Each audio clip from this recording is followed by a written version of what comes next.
Masalah penertiban pedagang kaki lima di kawasan tertib Surakarta. Pedagang kaki lima atau yang kita kenal sebagai PKL merupakan bagian tak terpisahkan dari denyut ekonomi kota termasuk kota Surakarta. Mereka menyediakan kebutuhan harian warga, menciptakan lapangan pekerjaan, sekaligus memberi warna bagi kehidupan masyarakat. Namun, seiring penataan kota, sejumlah kawasan telah ditetapkan sebagai kawasan tertib berdasarkan peraturan wali kota. Salah satunya adalah kawasan di sekitar Rumah Sakit Mawardi. Di kawasan ini, para pedagang kaki lima berjualan di trotoar, badan jalan, atau tempat-tempat yang mengganggu ketertiban dan dilarang secara hukum. Masalah muncul ketika pedagang kaki lima tetap berjualan di area tersebut karena alasan dan kebutuhan ekonomi. Pemerintah menilai aktivitas ini mengganggu ketertiban lalu lintas dan estetika kota. Sebagai penegak perda, Satpol PP melakukan patroli rutin dan penertiban secara langsung di lapangan. Tindakan ini merupakan bentuk penegakan hukum administratif yang sah menurut sistem pemerintahan daerah. Namun, penertiban ini menimbulkan polemik. Banyak PKL kehilangan tempat mencari nafkah. Sebagian masyarakat mendukung penataan kota, tetapi tidak sedikit pula yang menilai bahwa langkah ini terlalu represif. Penertiban PKL berpotensi melanggar hak atas pekerjaan dan penghidupan yang layak sebagaimana pada pasal 27 ayat 2 Undang-Undang Dasar 1945. Sebagian PKL mengaku tidak pernah diajak dialog atau diberi peringatan awal. Padahal, prinsip partisipasi publik adalah bagian dari keadilan prosedural. Lalu, apakah penegakan hukum sudah mengedepankan penegakan humanis? Ataukah lebih berfokus pada pemukaran tanpa solusi? Melalui video ini, kami akan menggali lebih jauh praktik penegakan hukum terhadap PKL di kawasan tertib Surakarta. Apakah hukum ditegakkan secara adil? Lalu bagaimana suara rakyat kecil didengar? Simak wawancara kami langsung dengan para PKL, warga sekitar, dan pihak yang berwenang untuk memahami kompleksitas penertiban dalam sistem hukum Indonesia.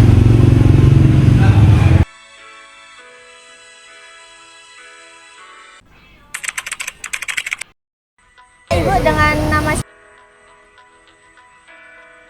siapa? Siapa? Mbak Dwi. Ibu udah berjualan di sini udah berapa lama? 6 tahun. Sekitar 6 tahun itu udah pernah kena penggusuran atau penertiban belum Ibu? Sudah. Berapa kali Ibu? Setiap hari. Waktu itu waktu melakukan penertiban itu yang melakukan itu Satpol PP ataukah ada oknum lain? Satpol aja. Terus sikap Satpol PP ini saat menertibkan para PKL itu bagaimana Ibu? Apakah Ibu mendapatkan kekerasan atau diskriminasi? Ya waktu itu sana daganganku dijikuki aku ya merasa rugi tapi wong dhek tugas ya. Oh iya. Waktu diambil itu barangnya dikembalikan atau gimana Ibu? Ya aku suruh di kantor tapi aku nggak mau. Oh, jadi Ibu merelakan dagangannya itu. Oh, begitu. Sebelumnya kalau Ibu berkenan menjawab, alasan Ibu tetap berjualan di sini apa? Kebutuhan Iya. Nah, terus pendapat Ibu tentang penertiban ini gimana? Apakah merugikan atau malah gimana? ya wong dhek tugas. Nah, sebenarnya aku ya salah jualan di sini kan larangan, tapi wong kalau cari uang di sini lebih cepat daripada di sana. Oh iya. Nah, kemudian harapan Ibu gimana nih untuk kedepannya para PKL ataukah harus mendapatkan lapangan yang khusus buat pedagang kaki lima atau bagaimana? Lah wis ngene iki wae lari-lari ya wis kan. Penting. Makasih ya Bu. Dengan Bapak siapa? Bapak Ardianto. Ya. Di sini udah berjualan berapa lama ya, Pak? 5 tahun. Selama berjualan apakah Bapak sudah pernah mengalami penertiban? Oh, sering. Pada waktu itu yang melakukan tindakan penertiban itu Satpol PP atau oknum Satpol PP. lain? Lalu bagaimana sikap Satpol PP ini menertibkan para PKL? Apakah Bapak mendapatkan kekerasan apa justru malah mendapatkan pengertian? Diarahkan. Nggak ada kekerasan, cuma diarahkan aja. Lalu saat penertiban itu apakah barang dagangan dibawa Satpol PP atau gimana, Pak? Di bawah cuman begitu ini dibalikin lagi. Sebelumnya kalau Bapak berkenan alasan tetap berjualan di sini apa, Pak? Ya karena urusan dengan faktor kebutuhan. Nafkah sehari-hari ya dapatnya dari sini. Oh ya. Nah, terus pendapat Bapak tentang penertiban ini bagaimana? Ya solusinya kalau bisa dikasih alokasikan di mana ditempatkan yang enak gitu kalau bisa. Iya. Kalau nggak bisa namanya di jalan udah resiko. Kemudian yang terakhir, Pak, kedepannya gimana tentang penertiban PKL ini? Ya mudah-mudahan kita dikasih tempat yang layak, ditertibkan, nggak diusir-usir, biar kita enak gitu. Oh iya. Sebelumnya dengan Mas siapa?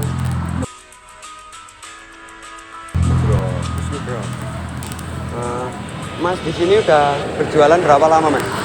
Ya, kurang lebih ya 1 tahunan lah. Kalau jualan gini ya, 1 tahunan. Selama berjualan di sini apakah Mas pernah mengalami penertiban dari Satpol PP? Kalau mau penertiban itu tiap hari penertiban. Sehari bisa sampai 2 kali, 3 kali. Ini baru aja udah 3 kali. Pada waktu itu yang melakukan tindakan penertiban itu Satpol PP atau oknum lain? Satpol PP. Lalu bagaimana sikap Satpol PP itu melakukan penertiban? Apakah Mas mendapat kekerasan atau justru mendapat pengertian? Ya itu kan Satpol PP itu kan yang bertugas kan berbeda-beda. Ada kelompok yang halus, ada kelompok yang arogan. Kalau yang halus ya pasti cuma datang, udah kita pergi, dia foto, saya bersih, udah selesai. Kalau yang arogan, datangnya istilahnya langsung belok, dia ngejar sampai ada yang mau ketabrak, ada yang ketabrak gitu, ada keserempet kan gitu. Itu yang arogan. Soalnya beda-beda kan. Lalu saat penertiban itu, apakah barang dagangan dibawa Satpol PP, Mas? Ya kalau ketangkep dibawa. Pernah ada yang ditangkap itu tempat adik saya itu, saya pas baru ngisi teh ketinggalan di sini diangkat.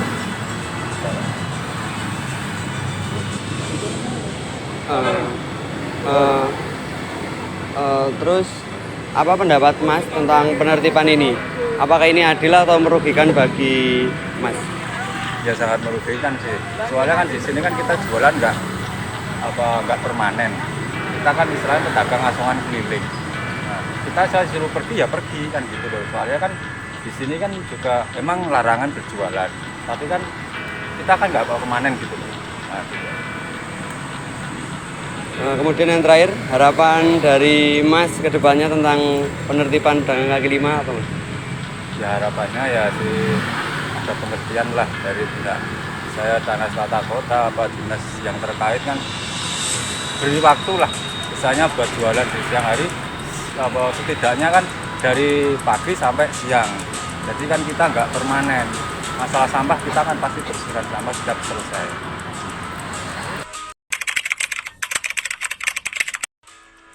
Komisi sebelumnya dengan Kak siapa namanya? Ya, Pernah dengar tentang penertiban PKL nggak di sekitar daerah sini?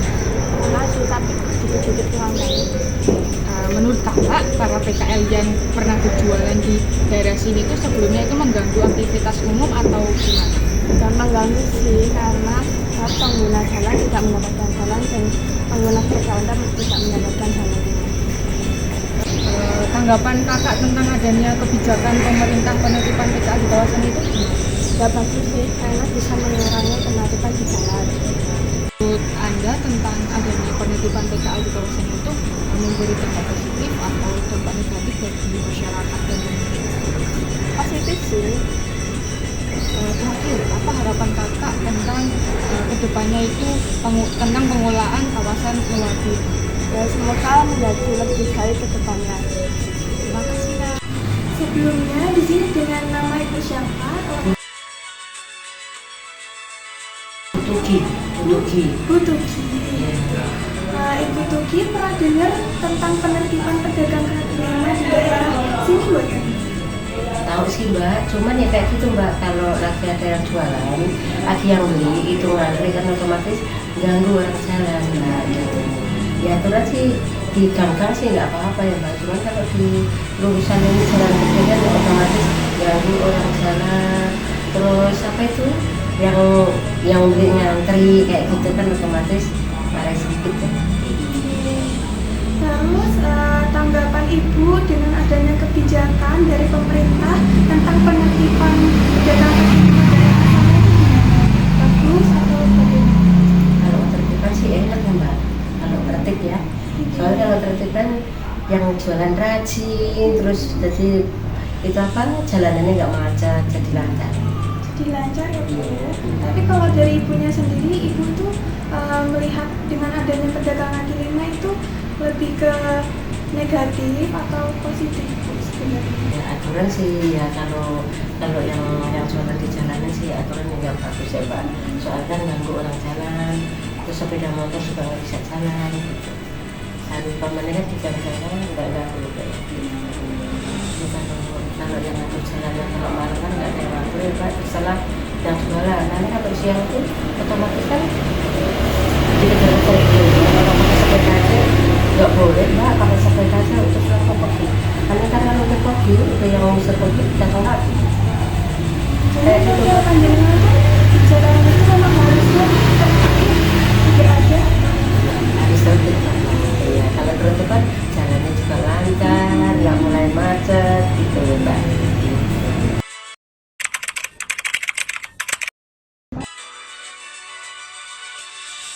Sejauh ini kan terkait kebijakan penertiban PKL di beberapa titik kawasan Surakarta itu, apa dasar pertimbangan Dinas Perdagangan dalam menetapkan kebijakan ini?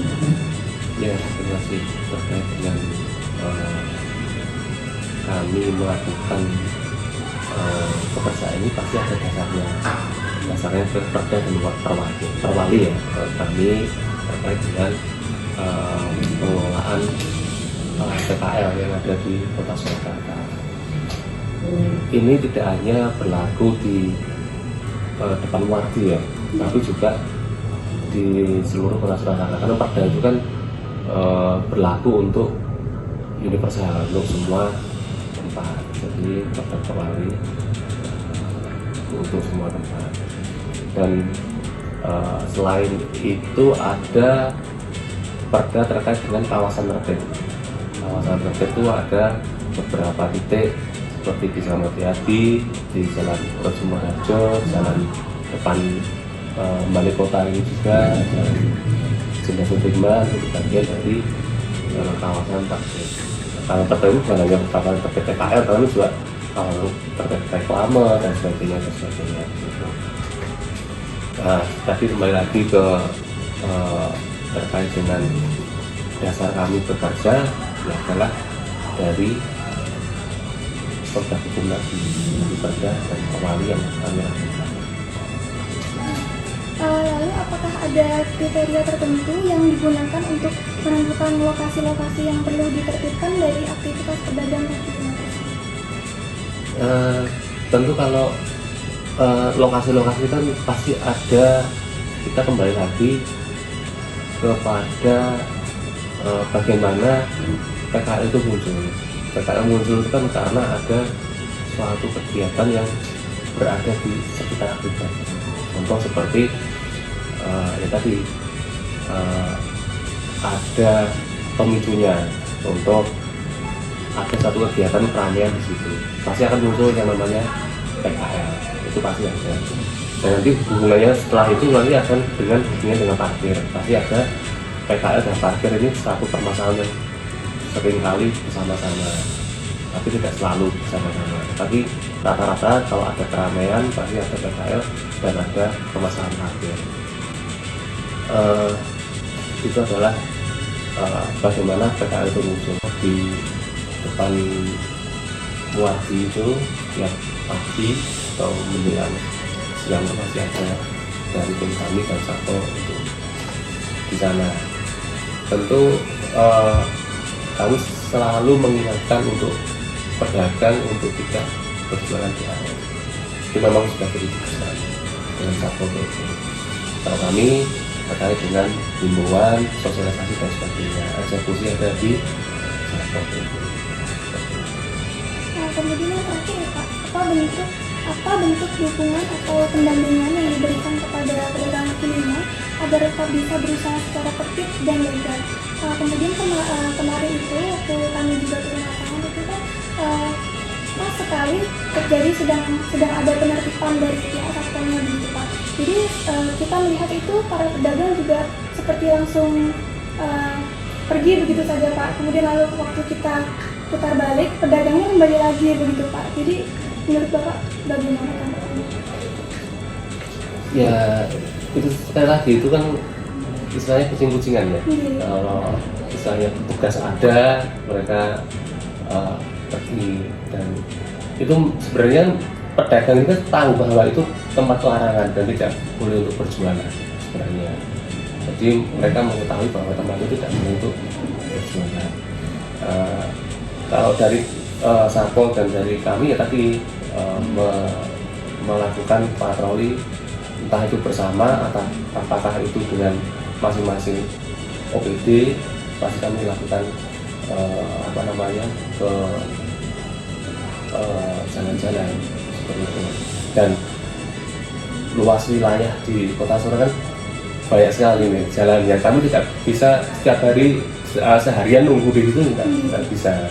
Jadi ya kadang-kadang seperti itu, kami setelah selesai mungkin di situ mereka pergi, kami ke tempat lain lagi yang harus kita patroli, mereka kembali lagi di sebelumnya.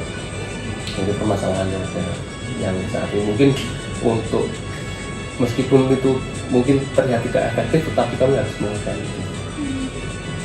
Jadi harapan Bapak ke depannya terkait kebijakan penertiban pedagang kaki lima ini bagaimana Pak? Harapan kami ya kami sekali lagi untuk saat ini, apalagi dengan keadaan ekonomi yang seperti ini, kami pasti ada dampaknya dari PHK, dari apalagi pasca pandemi itu kan paling mudah itu adalah berjualan. PKL itu paling mudah. Nah, berarti mereka butuh modal 1 juta, 2 juta untuk jualan, tapi kopi dan sebagainya, motor, produk dan sebagainya itu paling mudah. Jadi itu sebagai dampak lagi segala-galanya. Yang kami harapkan adalah kalau kami dulu tuh ada target mengurangi PKL. Nah, PKL ini harus kita kurangi dengan cara apa ya? Tadi dengan penataan yang ada di shelter. Tetapi kalau kita selalu seperti itu dan PKL ini nambah terus, kita kehabisan shelter, kehabisan tempat untuk merelokasi atau menata sebenarnya. Itu masalahnya seperti itu. Nah, kalau di shelter ini kami mengharapkan bahwa yang sudah jadi, sudah bisa berkembang, dia bisa menyewa tempat sendiri, dia pindah dan berganti dengan teman-teman yang lain. Jadi seperti bergulir lah. Jadi yang sudah mapan, mereka sudah bisa cari tempat sendiri, bisa diganti oleh temannya.